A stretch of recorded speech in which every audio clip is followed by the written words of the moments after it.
saya ambil satu suku saja ya. Ada banyak suku di Sumatera Utara, tapi untuk suku Batak biasanya kalau saling bersapa, saling menyapa satu dengan yang lain, mereka akan menyatakan horas. Jadi kalau nanti saya katakan horas mari kita sasudena, horas Anda jawab. Boleh?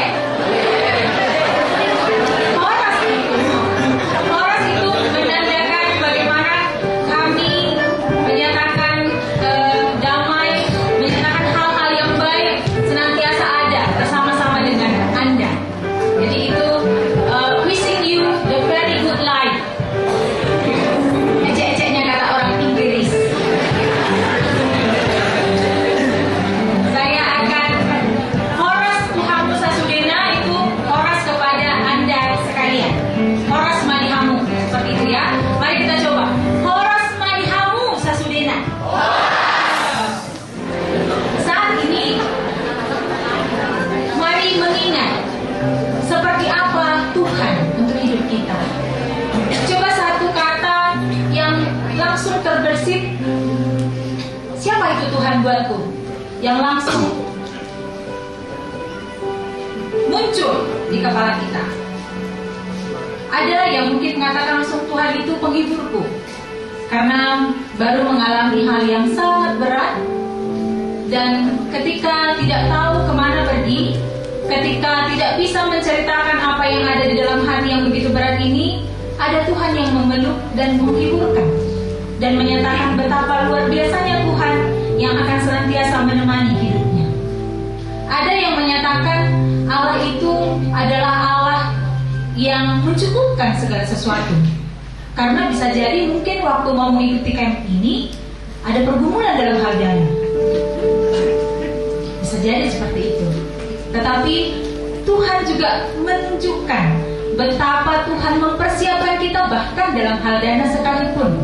Tuhan mencurahkan berkat-berkatnya dari hal-hal yang tidak pernah kita duga sekalipun bisa terjadi. Pasti ada banyak hal yang saudara-saudara alami sendiri secara pribadi.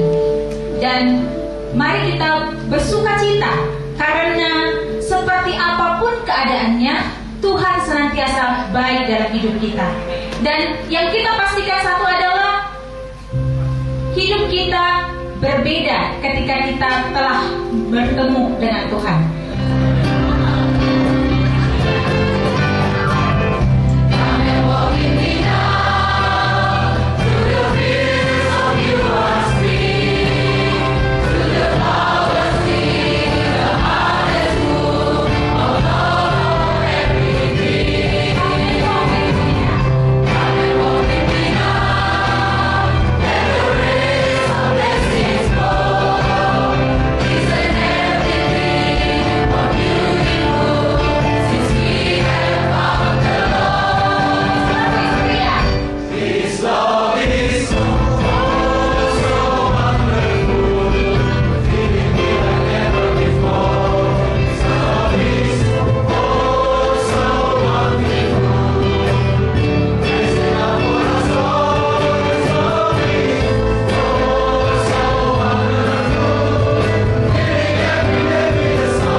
kasih Tuhan untuk semua kebaikan Tuhan dalam hidup kami.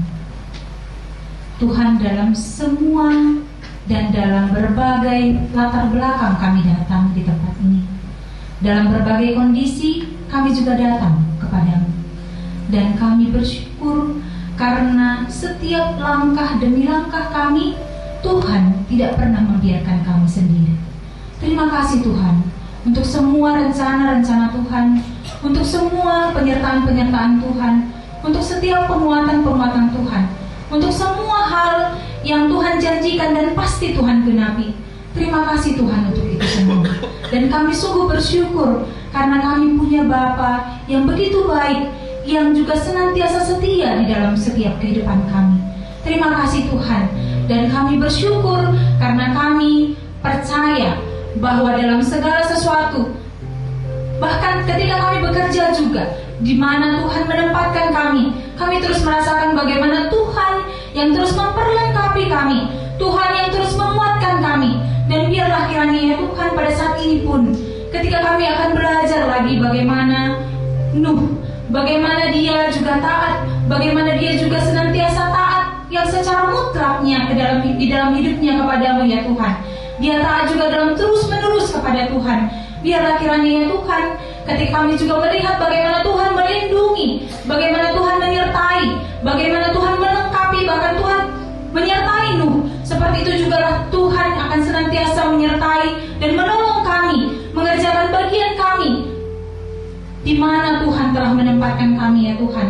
Dan kami percaya Tuhan senantiasa juga berbicara kepada kami melalui hamba-Mu yang telah Engkau perlengkapi ya Tuhan, untuk bisa menyatakan kerinduan Tuhan kepada kami. Terima kasih ya Tuhan, terpuji dan termulialah Engkau.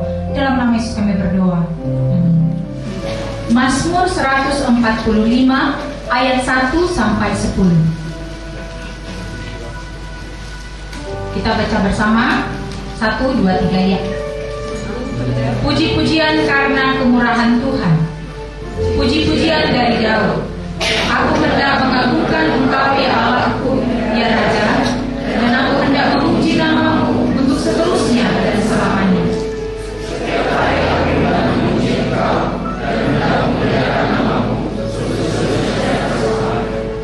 Segala Tuhan dan sangat terpuji, dan kebesaran yang tidak terduga.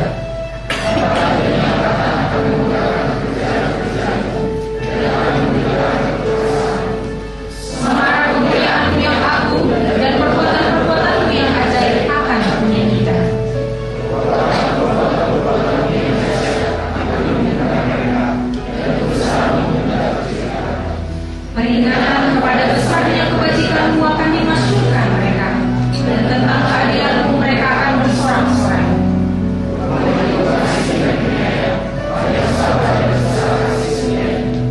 Tuhan itu baik kepada semua orang dan penuh rahmat terhadap segala yang dijadikannya.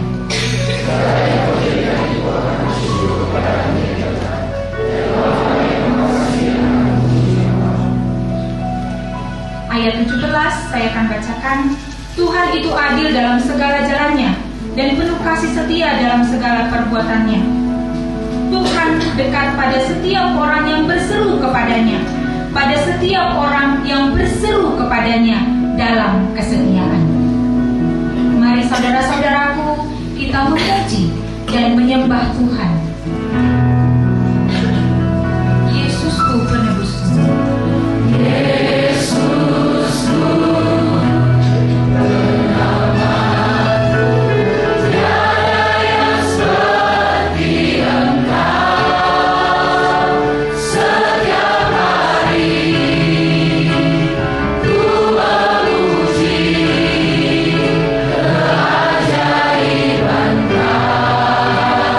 See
kami minta satu orang untuk menyatakan doa penyembahan kepada Tuhan. Bapa kami yang baik, Bapa kami yang pengasih, Bapa kami yang pemurah. Saat ini Tuhan, Engkau boleh melihat setiap hati kami, hati yang sungguh-sungguh datang untuk menyembah-Mu Tuhan. Biarlah setiap pujian, setiap hormat, dan segala kemuliaan hanya bagi-Mu ya Bapa. Kami sungguh mengucap syukur ya Tuhan di pagi hari ini, ketika segalanya kami temukan baik. Itu semua adalah anugerah-Mu ya Tuhan. Dan kami sangat mengucap syukur ya Tuhan, ketika segalanya Engkau sediakan bagi kami. Dan kami lebih bersyukur lagi ya Tuhan, ketika Engkau yang boleh menyediakan kami satu tempat persekutuan saat ini. Dan dalam kesempatan ini ya Tuhan, kami mau menaikkan setiap pujian kami. Kami mau memberikan setiap kemuliaan itu bagi-Mu ya Tuhan. Dan ketika Engkau melihat kami setiap pribadi lepas pribadi di tempat ini, biarlah setiap hati yang mau menyembah, hati yang mau memberikan diri kepada-Mu Tuhan, itu boleh menjadi pujian yang sejati bagi-Mu ya Bapa. Kami menyadari setiap keterbatasan kami Tuhan, namun Engkau telah mendengar setiap hati kami berkata kepada-Mu ya Tuhan. Kami mempercayai dan kami mengimani ya Tuhan. Saat ini semua kami yang di tempat ini kami berkata bahwa Engkau adalah Tuhan kami yang memegang setiap masa hidup kami. Kami percaya Engkau telah menentukan setiap jalan dalam kehidupan kami. Dan biarlah setiap panggilan yang Engkau tentukan dalam hidup kami itu Tuhan boleh menjadi kemuliaan bagi-Mu. Terima kasih ya Tuhan. Setiap syukur kami dan pujian kami pagi hari ini saat ini hanya untuk kemuliaan nama-Mu. Kami menyerahkan doa penyembahan kami ini dalam satu nama yang indah, nama yang kudus, Yesus Kristus yang telah menyelamatkan kami. Amin. Kita akan mendengarkan sharing kepada Bapak Bambang Srianto. Kami persilakan. Selamat pagi saudara. Senang sekali pada pagi ini saya boleh menyampaikan kesaksian tentang bagaimana memobilisasi misi antara mahasiswa dan gereja-gereja. Saya di waktu 5 menit saya gunakan waktu 5 menit sebaik-baiknya. Jadi saya mengenal Perkantas tahun 90-an ketika mengikuti seminar Unlimited Mission Field di Semarang ya, oleh Dr. Imam Santoso pada waktu itu. Dan saya mengikuti Camp Nasional Mahasiswa Perkantas tahun 92 tentang Ini Aku Terus Laku yang diadakan di Jawa Tengah juga. Dari situ saya mulai terlibat dalam pelayanan misi sampai sekarang. Selain mengajar di beberapa seminari, saya juga mengembalakan sebuah gereja. Hari Kamis kemarin saya membawa 20 pemuda mahasiswa gereja Mission Tree dan terlibat dalam pelayanan misi. Kami mengajak mahasiswa bukan hanya belajar PA di gereja, tetapi juga terlibat aktif. Dan bersyukur saya pribadi juga melakukan PA pribadi ya. Seringkali kita sebagai alumni dalam bekerja dan sebagainya kita tidak punya kesempatan untuk bertemu dengan orang, menyaksikan kabar baik. Bersyukur kemarin ada satu bapak yang percaya kepada Tuhan Yesus dan kami mengajar pada anak muda itu bagaimana menyampaikan tentang damai yang sejati. Jadi saya mengajak kita semua alumni dalam profesi kita apapun pekerjaan kita masih mendisiplinkan diri untuk menyampaikan kabar baik. Beberapa waktu yang lalu saya bicara di Christian Medical Mission Conference. Saya bersyukur teman-teman kita di medis luar biasa, mereka punya passion tentang misi. Dan saya berharap teman-teman di Camp Nasional alumni ini juga punya hati yang seperti itu. Saudara-saudara, yang harusnya minggu ini saya ada di Chiang Mai, tapi saya janji dengan Mbak In bahwa mengisi sharing ini ya. Di dunia sedang banyak orang mobilisasi pelayanan misi. Dan mengapa saya punya beban di dunia misi, salah satunya adalah bagaimana melengkapi mahasiswa. Kalau sudah mengenal Kairos, ini sedang ada International Mission Kairos Simple Mobilization di sana. Bagaimana kita bisa mengedukasi para mahasiswa untuk terlibat dalam pelayanan misi. Dan kenapa salah satu alasan saya bersedia di Badan Pengurus Nasional Perkantas adalah bagaimana pelayan Perkantas yang banyak orang itu ketika mereka mahasiswa maupun alumni mereka terlibat dalam pelayanan misi. Tolong doakan tahun depan ada Camp Nasional Alumni Perkantas, ada 650 orang yang akan ikut. Dan kita berharap ada 10% yang siap untuk diutus. Kita sudah mikir tentang Indonesia Timur begitu. Nah, saudara-saudara, selain itu saya juga concern di dunia STT, karena 160 SKS dunia di STT itu pelajaran tentang misi cuma 6 SKS saja, 8 SKS. Bagaimana seorang gembala sidang, seorang pendeta, guru agama Kristen, mereka bisa punya hati misi kalau pelajarannya cuma 3-4 mata kuliah tentang misi. Jadi kita berpikir bagaimana ada hidden kurikulum menolong para mahasiswa di STT supaya mereka juga bisa terlibat dalam misi.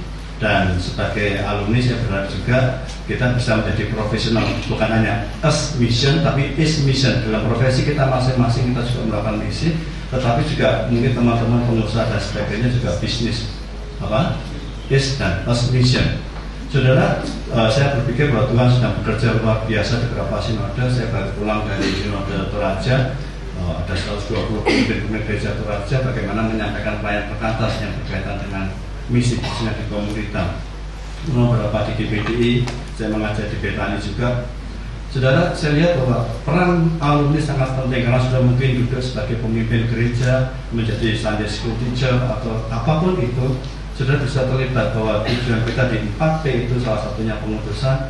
Saya berharap bahwa apapun yang saudara lakukan di alumni ini akan menjadi menjadi penggerak, baik itu di tempat persekutuan doa di kantor saudara, di gereja saudara, ataupun mungkin di tempat pelayan lain. Dan jangan lupa saudara, pelayan kita adalah pelayan holistik, bukan hanya pelayan secara rohani saja, tapi kita juga bisa mengembangkan community development. Saya juga mengembangkan community development, bagaimana para menjangkau, khususnya di Northwest Japanese people, gitu saudara, dengan ada impact center yang dibuat, menolong orang untuk belajar pertanian, perkebunan, perikanan, peternakan, dan sebagainya. Jadi saya pikir peran alumni sangat powerful untuk bisa merasakan amat agung Tuhan Yesus. Jangan sampai saudara kita dipanggil Tuhan, kita tidak memuridkan orang. Jangan sampai kita dipanggil Tuhan, kita belum menyelesaikan amat agung yang diberikan dalam hidup kita pada kita masing-masing. Harapkanlah perkara-perkara besar dari Tuhan dan lakukanlah perkara-perkara besar dari Tuhan. Amin. Selamat pagi semuanya. Senang sekali bisa berada di tengah-tengah saudara-saudara di sini, ketemu dengan rekan-rekan lama, senior saya, Kak Tadius, ada Ibu Karya Pasaribu. Mereka ini yang berperan besar pada masa-masa saya menggumuli panggilan Tuhan, sampai akhirnya saya memutuskan untuk menyerahkan diri menjadi rohaniwan, mulai dari perkantas. Selanjutnya saya kembali menekuni kehidupan bergereja sebagai seorang gembala jemaat sampai hari ini di kota Kudus. Kudus itu 2 jam dari sini. Kata Kak Daniel, kalau ngebut, enggak, saya bilang standar itu. Kudus Semarang itu 1 jam, Semarang Salatiga 1 jam, jadi 2 jam. Tapi kemudian Kak Tadius nimpali, ya standarnya 100 km per jam. Tapi itulah perkantas. Perkantas itu bukan hanya bicara tentang PA, KTB, tetapi juga bicara tentang persaudaraan yang erat. Guyonan-guyonan yang ada itu membuat kita semakin dekat, bukan guyonan-guyonan yang menjatuhkan. Saya senang juga ketemu dengan adik-adik dari Bandung ya. Bandung ya, Arthur dan teman-teman semua sudah jadi alumnus dan alumna, dan kita berharap supaya fungsi garam dan terang itu semakin dirasakan oleh dunia ini. Amsal 11 ya, ayat 10 dan 11 itu sangat penting. Di sana dikatakan bahwa jika orang benar mujur, maka beria-rialah seluruh negeri. Jadi bukan hanya kota, bukan hanya wilayah, tapi seluruh negeri. Nah, bagaimana bisa orang benar mujur, seluruh negeri beria-ria? Kata kuncinya adalah benar. Yang mujur di sini bukan sembarang orang, karena banyak orang mujur, tetapi yang beria-ria hanya dirinya sendiri, atau hanya keluarganya, atau yang kecipratan kemujurannya, tapi tidak seluruh negeri. Tapi kalau orang benar mujur, maka seluruh negeri kecipratan kemujurannya, maka semuanya beria-ria. Nah, saya berharap dengan para alumnus dan alumna, orang-orang benar, berkarya, lalu mendapatkan kemujuran dari Tuhan, amin. Maka seluruh Indonesia beria-ria, amin. Mulai dari camp nasional ini, mari kita berdoa sebelum kita membaca firman Tuhan. Bapa di surga, kami mengarahkan hati kami kepadamu, pandangan kami kepada firman-Mu, seluruh keberadaan kami persembahkan untuk mengabdi bagi kemuliaan nama Tuhan. Karena itu ya Bapa, lawatlah kami, hadirlah di tengah-tengah kami, dan ajarkanlah kepada kami jalan kebenaran melawan jalan kefasikan. Karena dunia ini adalah dunia yang dipenuhi dengan kefasikan. Namun kami hadir di sini bukan untuk ikut arus, tetapi dengan kekuatan dan pertolongan Tuhan melawan arus, menegakkan jalan kebenaran, mengajak orang-orang sekeliling kami untuk berjalan bersama kami sampai tiba di pelabuhan abadi.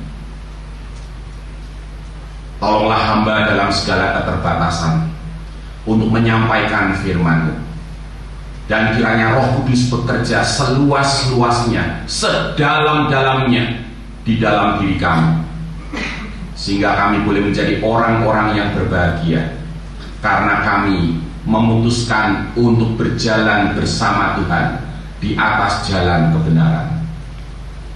Terima kasih Bapa, bersabdalah, di dalam nama Tuhan Yesus kami berdoa, amin.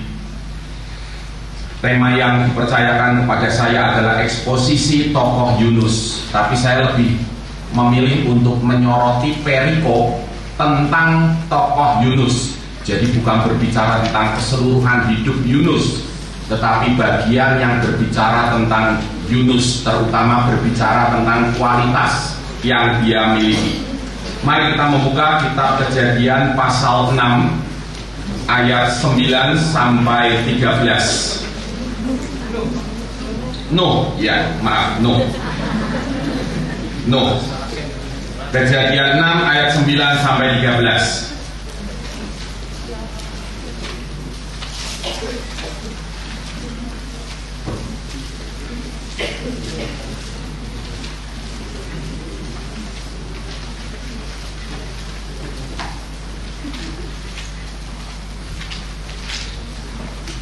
Kejadian 6 ayat 9 sampai 13. Riwayat Nuh.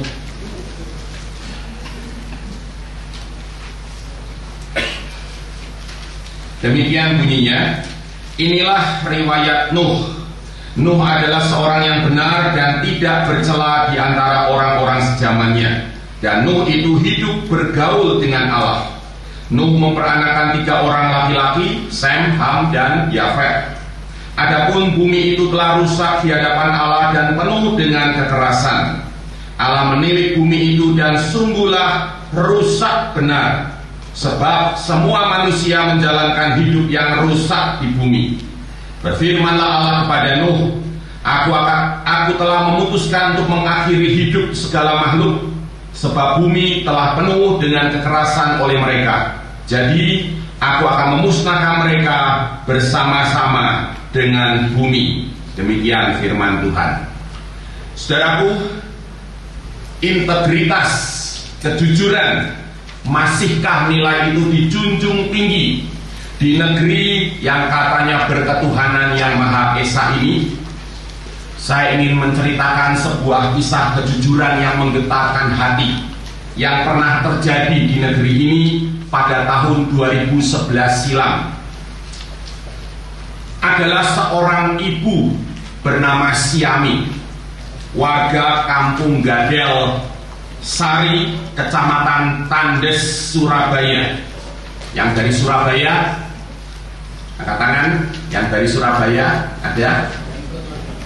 Tidak ikut, ada satu.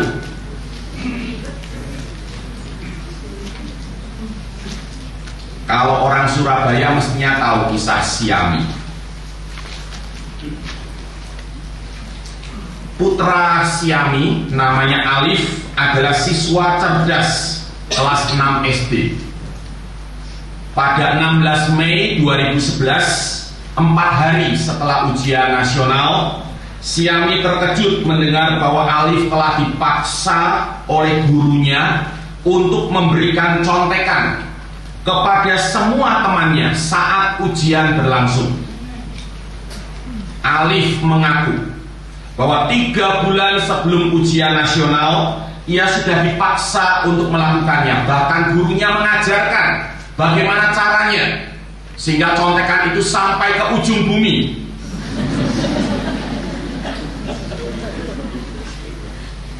Mendengar itu, nurani Siami menjerit. Tak pernah terbayangkan olehnya bahwa niat luhurnya menanamkan integritas dan kejujuran dalam diri anaknya justru berbenturan dengan sikap institusi pendidikan yang semestinya menjunjung tinggi nilai itu. Siami menemui kepala sekolah. Kepala sekolah hanya minta maaf. Tidak puas dengan jawaban itu, Siami mengadu kepada komite sekolah. Tanggapan mereka pun hambar. "Ah Bu, itu sudah biasa." Akhirnya ia melaporkan masalah ini ke Dinas Pendidikan. Maka dilakukan penyelidikan seksama oleh instansi terkait. Hasilnya, kepala sekolah dan 2 guru kelas 6 SD dicopot dengan tidak hormat. Namun bukannya dipuji, Siami justru dicaci maki dan dihujat oleh warga kampung dan wali murid, termasuk oleh pengurus komite sekolah. Dianggap telah mencemarkan nama sekolah dan nama kampung. Nama kampung aja belagak ya.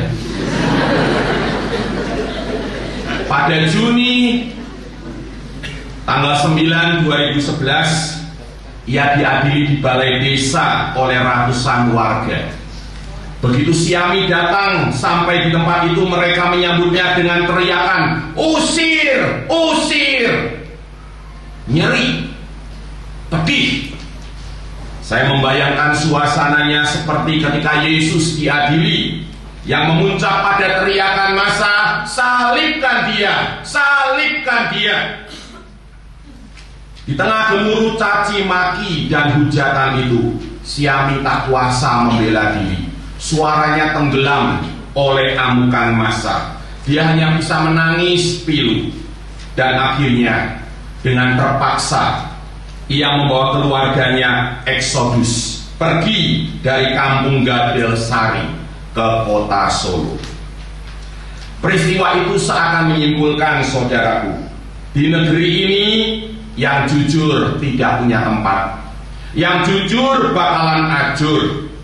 Bahkan institusi pendidikan yang tugasnya menanamkan nilai kejujuran dan benih integritas di hati putra-putri bangsa justru mengajarkan ketidakjujuran yang notabene adalah benih korupsi.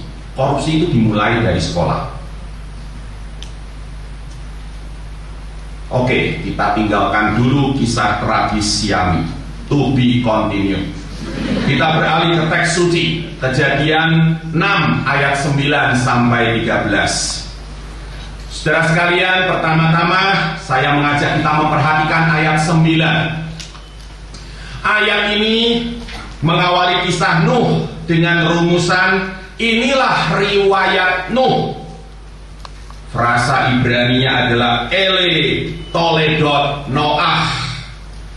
Coraknya sama persis dengan rumusan yang mengawali tuturan kisah penciptaan kedua yang kita bisa jumpai dalam Kejadian 2 ayat 4 dan seterusnya. Itu adalah the second creation story.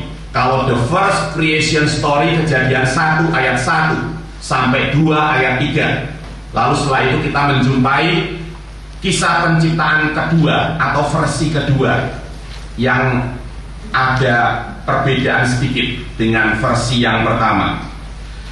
Nah, perhatikan dalam Kejadian 2 ayat 4, kisah penciptaan itu dimulai dengan rumusan demikianlah riwayat langit dan bumi. Terjemahan Indonesianya tidak menolong kita untuk melihat kemiripan ini, tetapi teks aslinya mirip banget. Kalau tadi adalah ele toledot Noah, inilah riwayat Nuh, maka di sini bunyinya adalah ele toledot, sama ya, ele toledot Hasyamayim Wehaares, inilah riwayat langit dan bumi. Dengan demikian kisah Nuh dinyatakan juga bercorak penciptaan. Kisah Nuh adalah kisah penciptaan selanjutnya, the next creation story. Jadi ada the first creation story, ada the second creation story, dan kisah Nuh adalah the next creation story, kisah penciptaan selanjutnya. Saudara sekalian, dengan demikian Alkitab mengajarkan kepada kita bahwa Allah Sang Pencipta tak pernah berhenti berkarya. Dalam kisah penciptaan kedua, Kejadian 2 ayat 4 dan seterusnya, dituturkan bagaimana Allah mengisi bumi yang masih kosong ini dengan menciptakan manusia, Taman Eden, berbagai pohon, segala binatang hutan, segala burung di udara, lalu menciptakan tatanan, termasuk tatanan pernikahan. Laki-laki harus meninggalkan ayah dan ibunya, bersatu dengan istrinya, mereka menjadi satu daging. Bagaimana Allah mengisi bumi yang kosong ini dengan makhluk-makhluknya dan menata semuanya itu. Sedangkan dalam kisah penciptaan selanjutnya, kisah Nuh, the next creation story, Alkitab menuturkan bagaimana Allah kalau tadi mengisi, sekarang mengosongkan bumi yang telah didiami manusia yang mulai bertambah banyak jumlahnya itu, dengan mengakhiri hidup segala makhluk oleh air bah, kecuali Nuh dan keluarganya. Nah, bersandingan kedua kisah ini mengajarkan bahwa mencipta bukan hanya kegiatan memulai dari tidak ada menjadi ada, tetapi juga kegiatan mengakhiri dari ada menjadi tidak ada.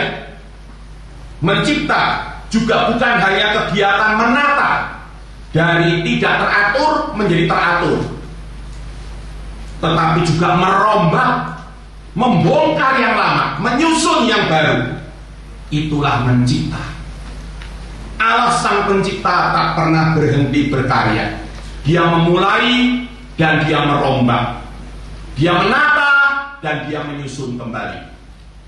Saudaraku, seperti halnya kisah penciptaan dan kisah Nuh, hidup kita di dalam persekutuan dengan Kristus pun, kita akan ciptaan baru, ya. Selayaknya diwarnai oleh kegiatan mengakhiri dan merombak, memulai dan menata. Kita perlu mengakhiri dan merombak segala yang buruk, seperti dikatakan Rasul Paulus dalam 2 Korintus 5 ayat 17. Jadi siapa yang ada di dalam Kristus, ia adalah ciptaan baru, new creation. Yang lama sudah berlalu, harus diakhiri, ya. Sesungguhnya yang baru sudah datang, harus disusun kembali. Yang lama di sini adalah hidup untuk diri sendiri. Nanti kalian baca 2 Korintus 5 itu lengkap. Jadi yang dimaksud oleh Paulus sebagai yang lama, yang sudah berakhir itu, yang harus diakhiri itu adalah hidup untuk diri sendiri. Sedangkan yang baru, yang sudah datang adalah hidup untuk Kristus. Ayat 15. Saudaraku, kita harus mengakhiri keakuan dan merombak segala kebiasaan yang buruk. Kita harus memulai pengabdian dan menata segala kebiasaan yang baik. Itulah the next creation story. Jika kita melakukan ini, hidup kita niscaya terhisap ke dalam karya penciptaan Allah yang tak pernah kenal berhenti. Hidup kita menjadi bagian dari Injil, karena Injil bagi saya adalah the next creation story. Saudara sekalian, indah sekali kisah Nuh menuntun kita pada kebenaran yang begitu hakiki. Kisah Nuh menuturkan kondisi bumi dan manusia ketika itu. Tertulis kembali ke Kejadian 6 ayat 11 sampai 12. Adapun bumi itu telah rusak di hadapan Allah dan penuh dengan kekerasan. Allah menilik bumi itu dan sungguhlah rusak benar, sebab semua manusia menjalankan hidup yang rusak di bumi. Perhatikan baik-baik. Ukuran rusak di sini adalah di hadapan Allah, menurut pandangan Allah, bukan menurut penilaian manusia. Yang baik di mata manusia belum tentu baik di mata Allah. Dan arti rusak di sini adalah penuh dengan kekerasan. Bumi telah rusak, penuh dengan kekerasan. Kata Ibraninya kamas. Selain berarti kekerasan dan kejahatan, juga berarti ketidakadilan dan penindasan. Kamas, ketidakadilan dan penindasan. Jadi kita bisa membayangkan ya, alih-alih mengelola alam dan menyejahterakan sesama, manusia justru memeras alam dan menindas sesama. Seperti yang terjadi di negeri kita, bukan? Alam diperkosa, hutan dirambah, lautan dijarah, isi bumi diperah, manusia pun diperbudak, diperas tenaganya tanpa kunjung sejahtera. Yang kaya makin kaya, yang miskin makin tercekik. Semua itu karena keakuan. Mauku, caraku, dan untukku adalah prinsip utama yang berlaku di muka bumi ini. Padahal sebagai makhluk yang diciptakan serupa Allah, manusia selayaknya berprinsip kehendak Allah, cara Allah, dan untuk Allah. Dan Allah bukan Allah yang egois. Maunya Allah cuma satu, kebahagiaan sekalian makhluk ciptaannya. Manusia semestinya berjiwa pengabdian, bukan keakuan. Alam selayaknya dipelihara dan dikelola. Sesama manusia selayaknya diperhatikan dan disejahterakan. Namun yang terjadi sebaliknya. Maka jika dalam kisah penciptaan pertama, the first creation story, Kejadian 1 ayat 31, bumi di mata Allah, jadi Allah telah menciptakan semuanya termasuk manusia, lalu Allah melihat semuanya itu, Alkitab berkata sungguh amat baik.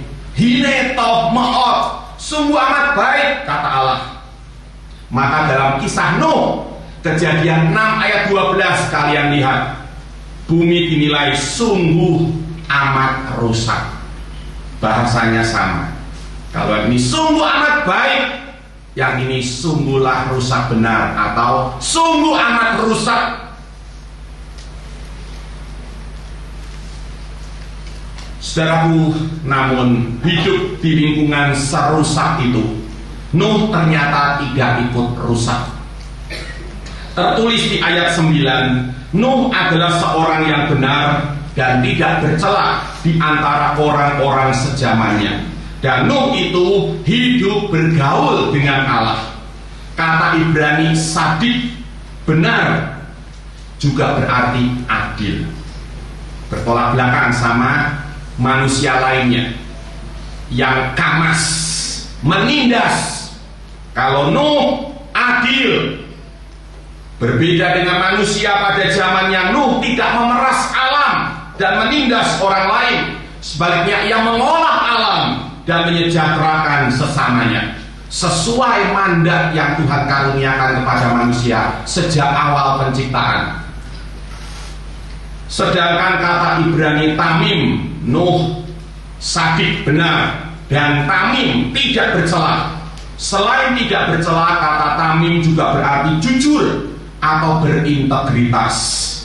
Dalam perjanjian lama, kata tamim ini biasanya digunakan untuk menyatakan kesempurnaan dalam perilaku etis keseharian, yaitu dengan mematuhi seluruh hukum Allah. Perintah Allah adalah harga mati, seperti tertulis dalam 2 Samuel 22 ayat 23 sampai 24. Teks itu sangat penting. Coba kita lihat 2 Samuel 22 ayat 23 sampai 24. Ya, ingat aja Ji Samsu ini. 2, 3, 4. 2 Samuel 22 ayat 23 sampai 24.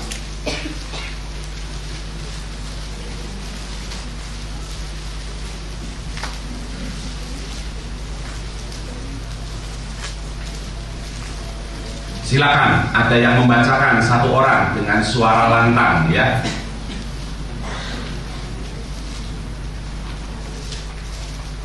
Yang sudah dapat silakan.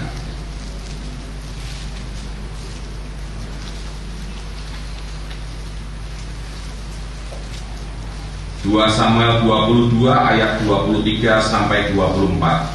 Sebab segala hukumnya kuperhatikan, dan dari ketetapannya aku tidak menyimpang. Aku berlaku tidak bercela kepadanya, dan menjaga diri terhadap kesalahan. Ya, jelas sekali sini apa artinya tamim, tidak bercela. Ada yang di situ ya, tidak bercela. Tamim artinya adalah aku tidak menyimpang dari segala hukum Tuhan. Itu artinya tamim. Jadi berintegritas itu bukan sekadar jujur. Maling juga bisa jujur ngaku, ya, tapi itu tidak berintegritas. Berintegritas itu adalah komitmen teguh, konsisten, konsekuen, dengan siap menanggung resikonya untuk taat kepada kebenaran. Itu artinya berintegritas. Dalam perjanjian baru, kata tamim ini menemukan padanannya dalam istilah Yunani teleios, yang bisa diterjemahkan sempurna atau dewasa, mateng. Karakternya mateng, dewasa seperti Kristus. Istilah teleios ini digunakan untuk menyatakan mutu atau kualitas murid, seperti dalam Matius 5 ayat 48, sabda Yesus, haruslah kamu sempurna, teleios, tamim, haruslah kamu berintegritas, berkomitmen teguh kepada kebenaran, sama seperti Bapamu yang di sorga sempurna. Jadi tak bercela alias sempurna berarti berintegritas, taat lahir batin kepada perintah Allah. Firman Tuhan adalah harga mati. Nah, itu artinya tamim. Saudaraku, hidup di lingkungan yang sangat rusak, alih-alih ikut rusak, Nuh justru berlaku sangat saleh. Dan ini rasanya tidak masuk akal. Betul kan? Tidak masuk akal. Suatu saat saya dipanggil berkhotbah di sebuah rumah sakit, kebaktian rumah sakit Kristen. Para dokter, termasuk yang paling senior, duduk di baris paling depan. Ya, para ahli Taurat dunia medis duduk di baris paling depan.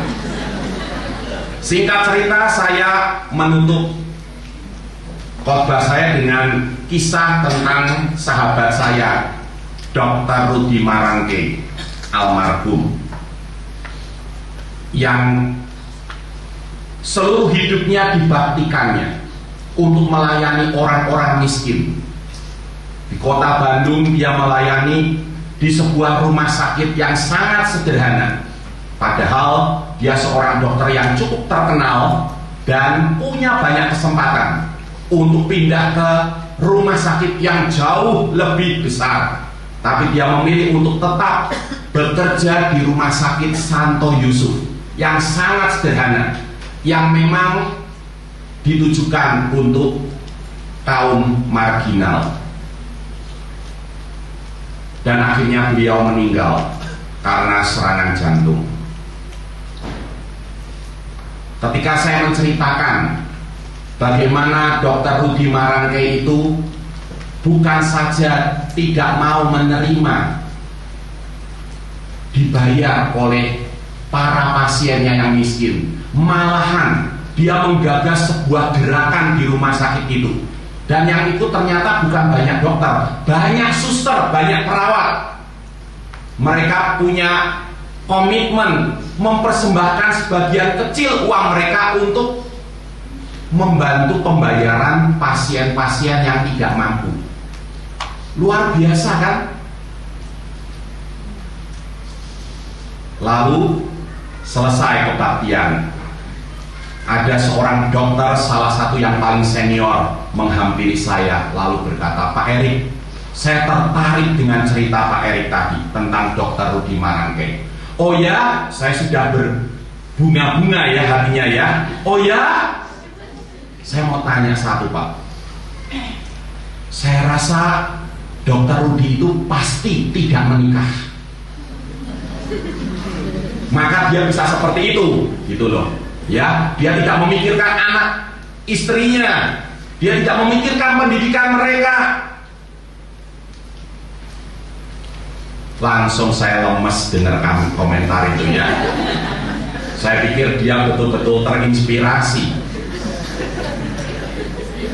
Lalu agak jengkel saya bilang, "Pak, anaknya 2, istrinya 1.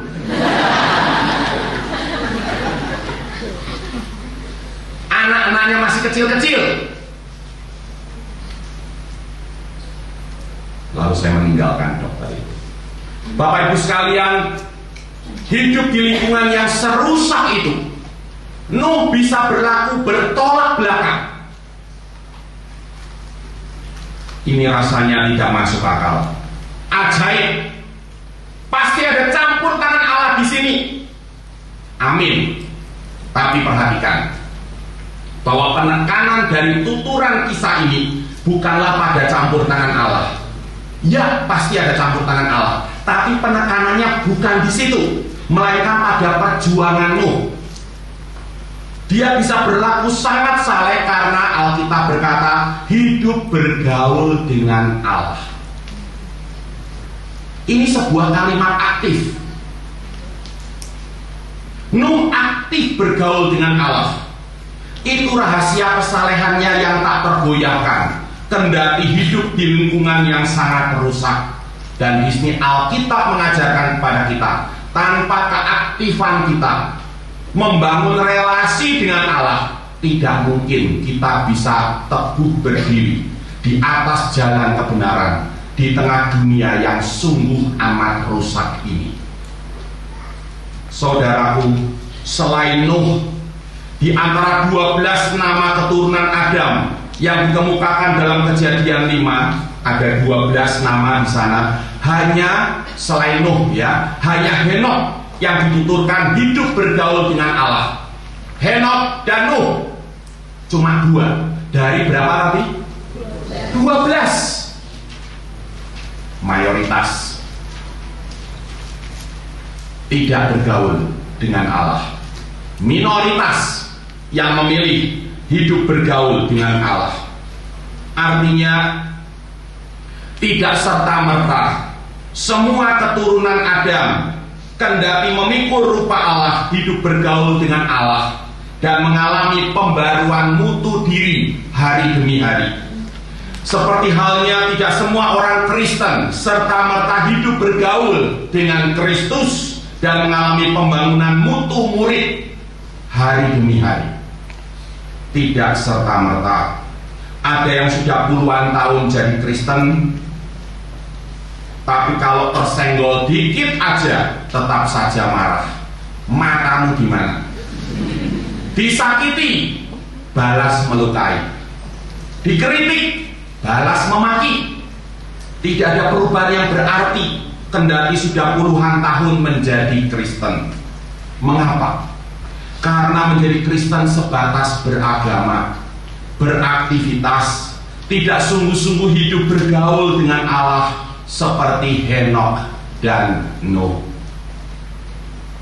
Hidup bergaul dengan Allah, bahasa Ibraninya wayitalek et ha Elohim, harfiahnya berjalan bersama Allah, bergandengan tangan dengan Allah. Jadi ini bahasa romantis banget, ya. Kalau ada laki-laki yang romantis, ingat Allah kita itu romantis. Jadi laki-laki harus belajar romantis. Perempuan itu suka yang romantis, kebanyakan perempuan, ya. Allah berbicara dengan bahasa yang romantis. Nuh itu loh, kata Tuhan, dia itu gandengan tangan sama aku, dia gandeng tanganku, ya. Maka kalau kita baca terjemahan bahasa Indonesia sehari-hari BIS, bunyinya adalah Nuh hidup dalam persekutuan dengan Allah, atau hidup akrab dengan Allah, berteman baik dengan Allah. Ungkapan ini menyatakan mutu kehidupan yang berpadanan dengan keserupaan dengan Allah yang dipikul oleh Nuh. Pada suatu kesempatan, kakak saya berkomentar tentang saya. Rick, waktu kamu jalan dan bicara, aku perhatiin, Rick, kamu tuh kelihatan mirip sekali dengan papi. Bukan saja perawakanmu, gaya jalanmu mirip banget sama papi, kayak King Kong, ya. Kurang asem saya pikir.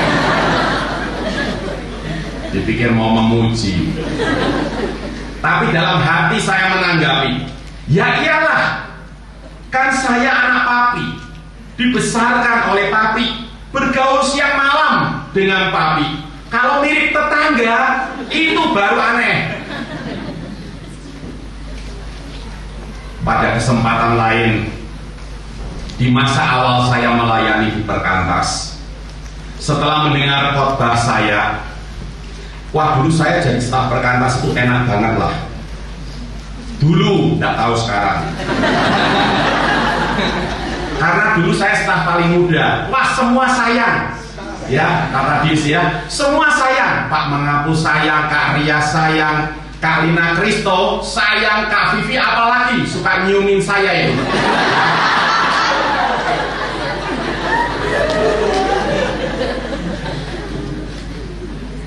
Semoga sekarang masih seperti itu.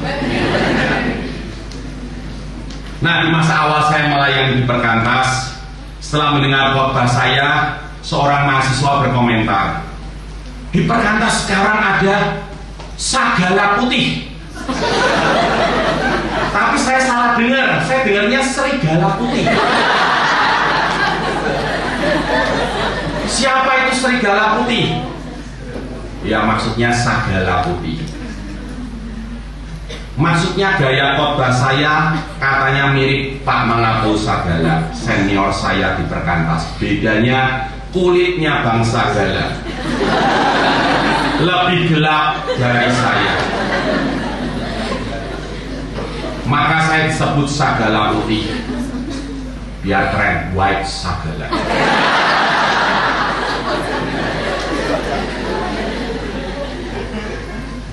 Bagi saya komentar itu juga masuk akal.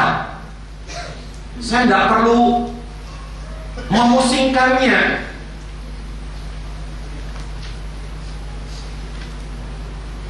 Dibina secara khusus oleh Bang Sagala, akrab dengan beliau, makan siang saja sering bareng. Dari tadinya tidak suka, jadi suka. Itu loh yang kesukaan orang Batak itu.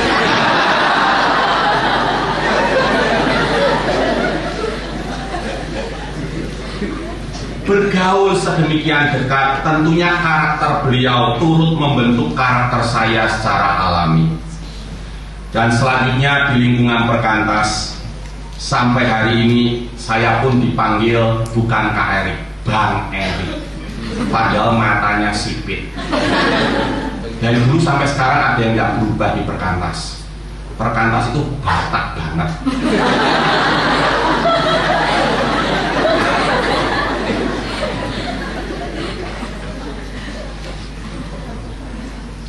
Demikian juga kalau kita hidup bergaul dan akrab dengan Allah.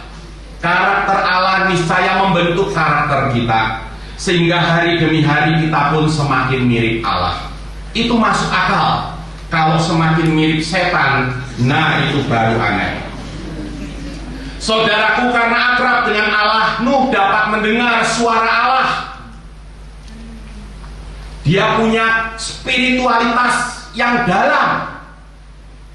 Spiritualitas bagi saya artinya itu bisa dikalimatkan secara singkat sebagai nyambung terus.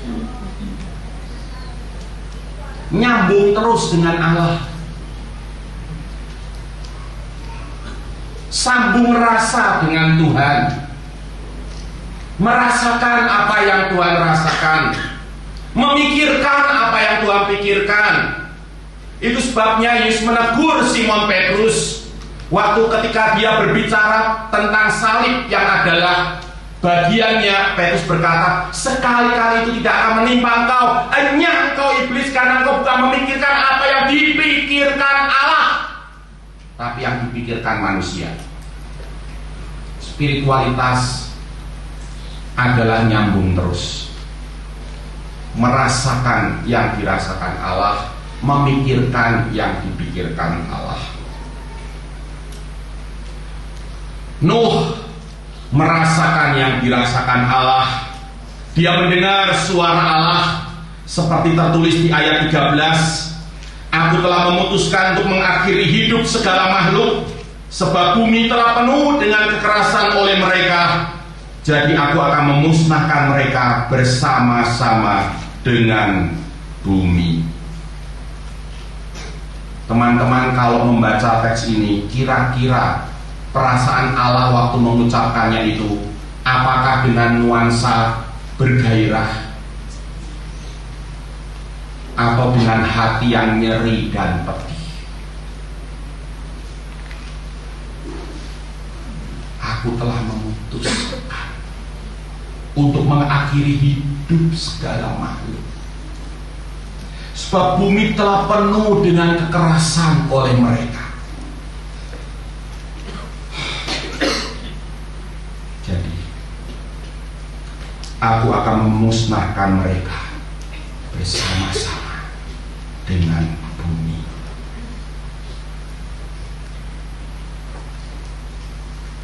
Apa arti sabda ini bagi seorang Nuh?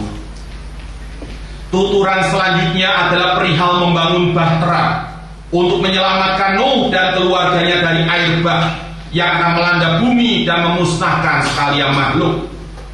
Apakah sabda Tuhan ini, curhat Tuhan ini, dipahami Nuh hanya sebagai dasar untuk membangun bahtera dan menyelamatkan diri dan keluarganya?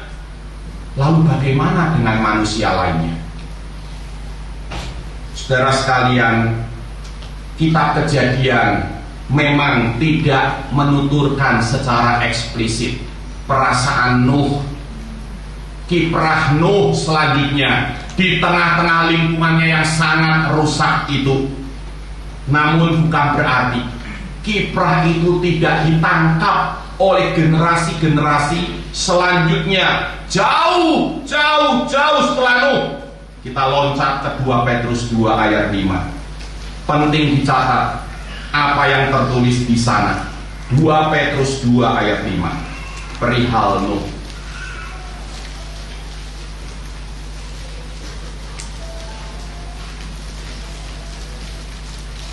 Dalam 2 Petrus 2 ayat 5, Nuh disebut sebagai pemberita kebenaran itu. Sebutan ini menyatakan bahwa Nuh tidak bersikap pasif di tengah masyarakat yang fasik, namun aktif menyuarakan kebenaran.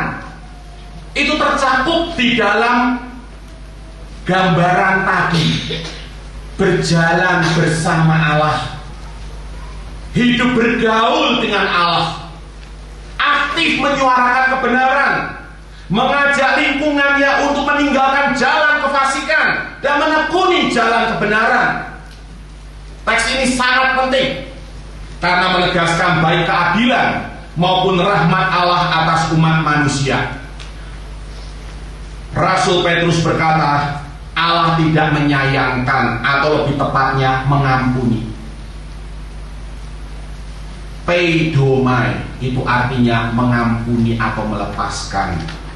Dunia purba, tetapi hanya menyelamatkan Nuh, pemberita kebenaran itu, dengan 7 orang lain ketika ia mendatangkan air bah atas dunia orang-orang fasik. Saudaraku, Allah itu adil. Yang fasik niscaya dihukum, sedangkan yang saleh diselamatkan. Namun, teks ini juga menyatakan bahwa yang fasik tidak serta-merta dihukum. Ada rahmat bicara di sini.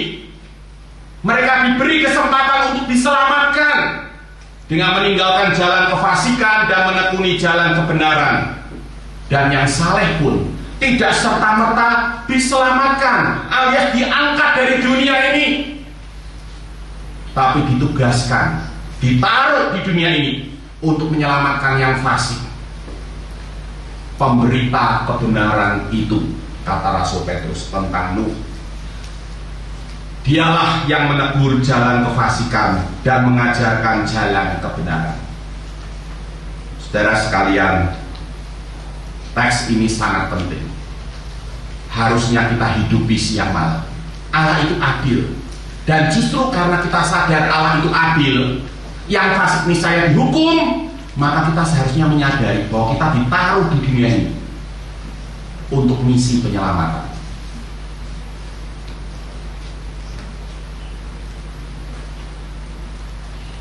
Nah, sekarang kita kembali ke kisah Syami. Syami part 2.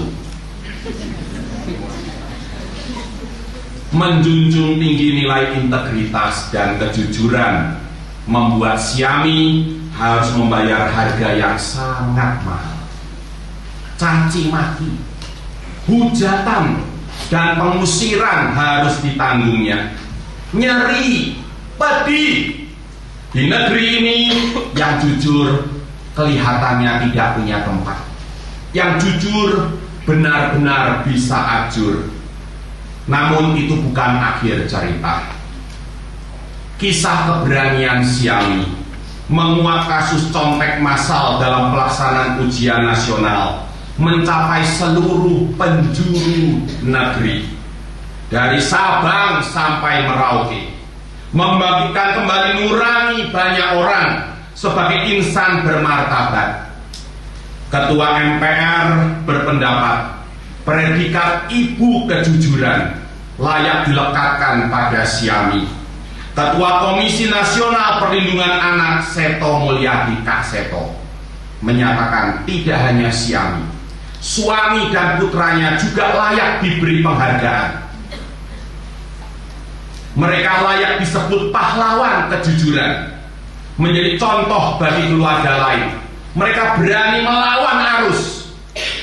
Kita butuh lebih banyak keluarga seperti itu di negeri ini, kata Kak Seto.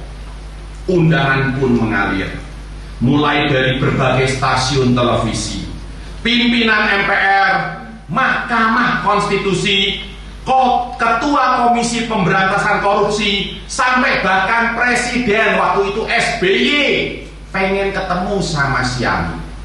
Dan yang menarik, Syami tolak semua itu. Alih-alih membanggakan dirinya, Syami menanggapi semua penghargaan itu dengan merendah. Saya tidak pernah mengharapkan apa-apa. Saya tidak menyangka begitu banyak yang mendukung saya mengungkap kejujuran dan kebenaran, kata Syami dengan terbata-bata karena dia memang tidak pandai bicara. Ketika dia menerima penghargaan anugerah kejujuran dari Komisi Perlindungan Anak Indonesia, dia hanya bisa meneteskan air mata. Katanya pada kesempatan lain, berat banget saya menerima banyak penghargaan ini. Saya bukan pahlawan, saya bukan orang suci. Saya berterima kasih sebanyak-banyaknya. Sebenarnya perlu dicatat, tujuan saya cuma satu, yaitu memberikan contoh kejujuran buat Alif, anak saya. Dan saya ingin sistem yang tidak jujur ini segera diakhiri, diperbaiki. Itu saja.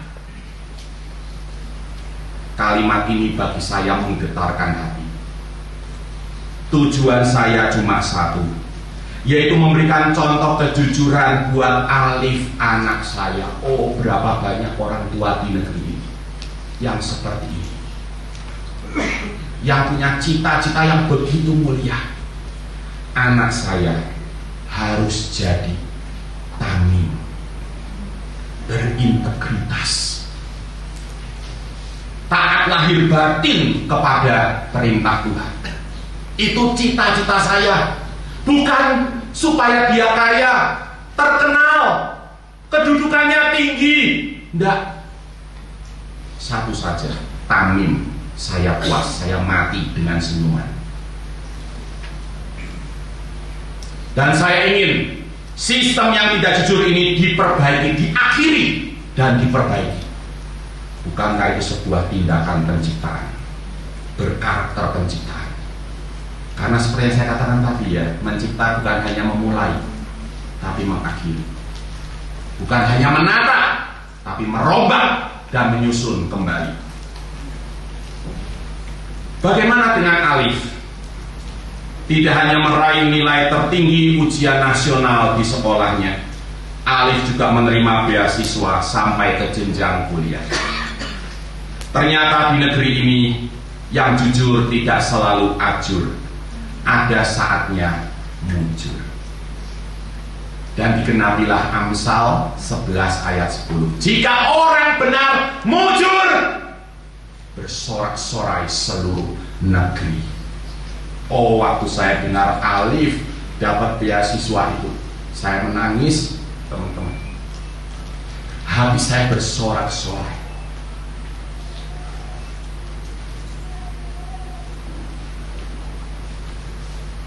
Yang pasti, jujur tetap diapresiasi. Jujur itu hebat. Toh, entah ajur atau mujur, entah diapresiasi atau dicaci maki, sebagai anak-anak dari Bapa segala terang, kita harus tetap menjunjung tinggi dan mencitra negeri ini dengan integritas dan kesucian, seperti yang dilakukan Nuh. Kendati dia terus-menerus memberitakan kebenaran, tak satu pun yang mau ikut dia.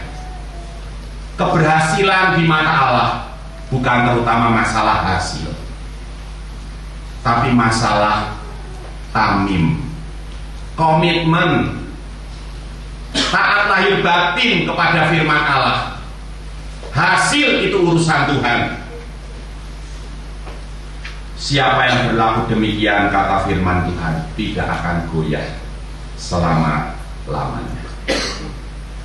Akhir kata, jadilah alumnus dan alumna yang sadik dan tamim, yang adil, yang tidak memeras alam dan menindas sama, tapi mengolah alam demi kesejahteraan sekalian makhluk. Tamim, berintegritas, komitmen teguh kepada firman Allah apapun resikonya. Tuhan akan meneguhkan jalan hidup kita. Amin. Tolong dicatat bahan pertanyaan untuk didiskusikan di dalam kelompok ya. Coba kalian diskusikan, apa yang dapat saya lakukan sebagai anggota keluarga dan anggota masyarakat untuk memperbarui lingkungan saya. apa yang bisa saya lakukan sebagai anggota keluarga dan anggota masyarakat untuk memperbarui lingkungan saya. Karena kita semua mau berbagian di dalam karya penciptaan Allah yang tidak pernah berhenti itu. Ya, nanti bisa didiskusikan apa yang perlu kita akhiri, apa yang perlu kita mulai, apa yang perlu kita tata, apa yang perlu kita rombak sebagai anggota keluarga dan anggota masyarakat, ya, terhadap lingkungan kita. 2 hari yang lalu di Kota Kudus, setelah seminar tentang menyikapi generasi Google. Generasi Google itu sebuah sebutan yang dikenakan kepada generasi setelah 1993, setelah internet hadir, ya, dan mempengaruhi hidup banyak orang. Generasi Google, menyikapi generasi Google. Salah satu dampak negatif dari kemajuan teknologi informatika dengan media sosialnya adalah pendangkalan makna kehidupan. Yang dekat sekaligus jadi jauh. Duduk berdampingan tapi asik dengan medsos. Ya. Dekat fisiknya, jauh batinnya. Kalau Paulus bilang kepada jemaat di Tesalonika, walaupun kita itu jauh di mata, dekat di hati. Kalau ini kebalikannya, dekat di mata, jauh di hati. Itu generasi Google. Nah, bagaimana kita menyikapinya? Kami kemarin jemaat di GKI Kudus kurang lebih 1000 ya, itu berkomitmen kita mau bangun sebuah gerakan sahabat internet. Ya. Jadi kalau kita hidup dengan pola 6 hari kerja, 1 hari istirahat, harusnya hidup berinternet juga demikian. 6 hari bolehlah akses ke internet terbuka, tapi 1 hari awas. Ya, kira-kira demikian. Ya, 1 hari sahabat internet. Itu sebuah gerakan, contoh ya. Itu contoh untuk melawan arus kefasikan ini. Nah, coba pikirkan gerakan seperti apa yang bisa kita lakukan. Jelas? Ya. Baik. Mari kita berdoa. Saya mohon Kak Tagius bisa memimpin di dalam. Bapak, terima kasih sungguh pagi ini Tuhan, kami disegarkan kembali dari pemberian seorang hamba-Mu Tuhan yang begitu kaya dengan penggalian firman-Nya, yang juga begitu mampu melihat bagaimana penerapannya dalam kehidupan kami saat ini.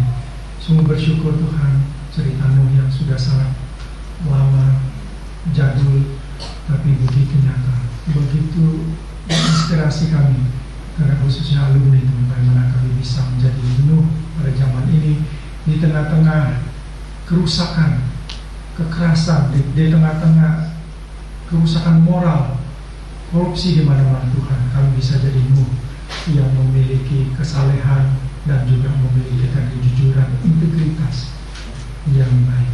Dan juga Tuhan, kami diingatkan bahwa ini semua bisa kami miliki dan bisa kami bertahan kalau kami secara aktif mau mensengajakan, memprioritaskan waktu kami untuk bergaul dengan Engkau. Tuhan, tolong kami. Jangan biarkan kami bosan, jangan biarkan kami undur, jangan biarkan kami merasa diri kami hebat, diri kami mampu tanpa Engkau.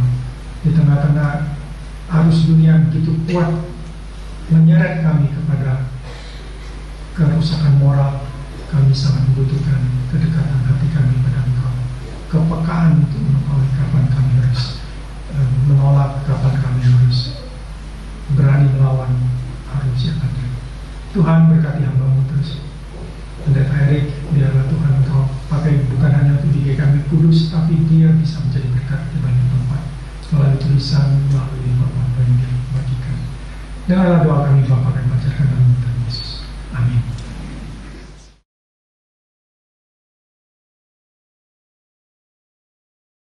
KNA 2015 berani berintegritas di tengah tantangan bangsa.